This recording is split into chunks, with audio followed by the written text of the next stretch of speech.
গতকাল teaser release হওয়ার পরে অনেকবার দেখার পরে যতটুকু বুঝেছিলাম ততটুকু আপনাদের কাছে তুলে ধরেছিলাম। পরবর্তী সময় কমেন্ট সেকশানে বেশ কিছু ইনপুট আসে, তো সবার থেকেই তো কিছু না কিছু শেখার আছে।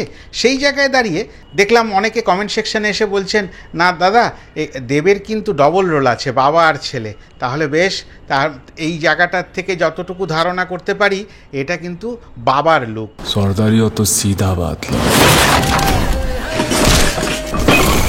জ্যাকা সব সয় ওই সর্দার হয়। কেননা ছেলের লুক মনে হয় দাড়ি গোপ ছাড়া হবে বলে আমার একটা ধারণা হচ্ছে, নাও হতে পারে। তা এরকম একটা ডিফারেন্ট জায়গায় ভাবনাটা আমার ঘোরাফেরা করছে।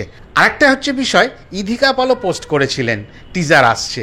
তা নায়িকারা মূলত পোস্ট করেন, তাদেরও ভাবনা থাকে টিজারে আমাকে এক ঝলক দেখা যাবে, কিন্তু এইটা শুধুমাত্র দেব আর যিশুকেই দেখানো হয়েছে, মানে শ্যাম আর মোহন দুই বন্ধুকে দেখানো হয়েছে। তা সুজিতবাবু যে এবিপি আনন্দকে একটা সাক্ষাৎকার দিয়েছেন তাতে ছোট্ট করে বলেছেন, ইধিকা পাল বারে বাপ কি বিগড়ি হয়ে বাচ্চি, মানে বড়লোক বাপের বিগড়ে যাওয়া সন্তান। এরকম আমরা অনেক জায়গাতেই দেখেছি, বাস্তবে সমাজেও আমরা দেখি, প্রতিদিনই এরকম চোখে পড়ে। তা সেই রকমই একটু উচ্ছৃঙ্খল টাইপের। তবে এইখানে কয়েকটা জিনিস পরবর্তী সময়ে টিজারটাকে আরও ভালো করে দেখে ব্যাখ্যা করতে পারছি। এই যে অতগুলো সাদা গাড়ি আসছে, তার মধ্যে একটি বিশেষ গাড়ি মাঝখানে, তার মানে একজন পাওয়ারফুল লোক ওই খাদানের দিকে এগোচ্ছে। তাহলে গল্পের মোচড় এখানে এই জায়গাটাই হতে পারে যে ওই খাদানটাকে দখল করার জন্য কেউ আসছে, বা খাদানের মধ্যে এমন কিছু কয়লা ছাড়া আরও কিছু এমন মহামূল্যবান বস্তু রয়েছে বা থাকার সম্ভাবনা রয়েছে, সেইটাকে যাতে ক্যাপচার করা যায়। সেইটা হতে পারে সোনা রূপো, এরকম তো হিরে অনেক কিছুই তো আমরা শুনেছি যে এরকম কয়লা তুলতে গিয়ে দেখা যায়, পাওয়া যায়। তা সেরকম কিছু একটা ঝলকেও মনে হলো, চকচক করছে একটা কিছু দেখাচ্ছে যখন এই ব্লাস্টিংগুলো দেখাচ্ছিল। এবং ব্লাস্টিংগুলো আমি পরে দেখছিলাম বড্ড রিয়েল মনে হচ্ছে,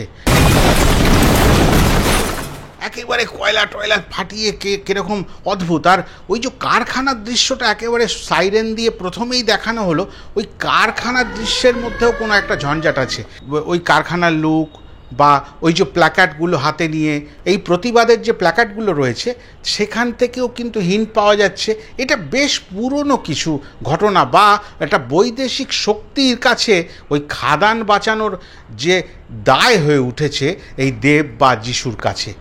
আবার অনেকে লিখছেন যিশু কিন্তু বন্ধুত্বের আড়ালে কাটারি মারবেন পেছন থেকে, সেটাও একটা হতে পারে। আমি তো কিছু জানি না, আমি তো আপনাদের থেকেই সংগ্রহ করি আর রইল সোশ্যাল মিডিয়া।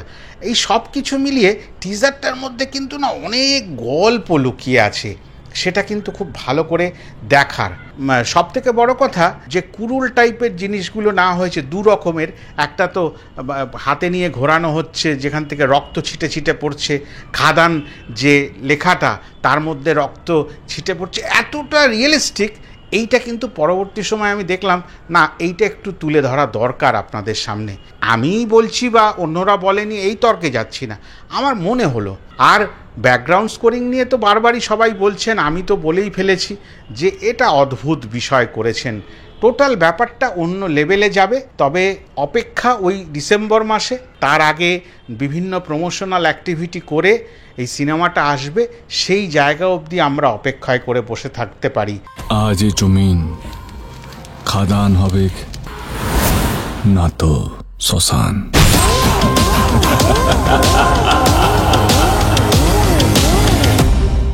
আবার বুক ভরে আশা নিয়ে বসে থাকবো, আর এই দেবের হাত ধরে বাংলা সিনেমা আবার ঘুরে দাঁড়াবে। কেননা এই রকম রগরগে কমার্শিয়াল সিনেমাই আমাদের দরকার। এই কমার্শিয়াল সিনেমা হলেই সিঙ্গেল স্ক্রিনগুলো আবার চলবে ভালো করে, সমস্ত মানের দর্শকরা হলের দিকে যাবেন এবং তাতেই প্রতিফলিত হবে যে বাংলা সিনেমা উঠে দাঁড়িয়েছে। এতটাই বলার ছিল। সবাই ভালো থাকবেন। আমার ভিডিওটা যদি ভালো লাগে একটু লাইক কমেন্ট শেয়ার করে দেবেন।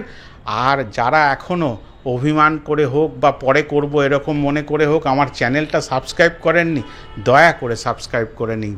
আজকে তাহলে আসি, আবার অন্য দিন দেখা হবে নতুন ভিডিও নিয়ে। নমস্কার।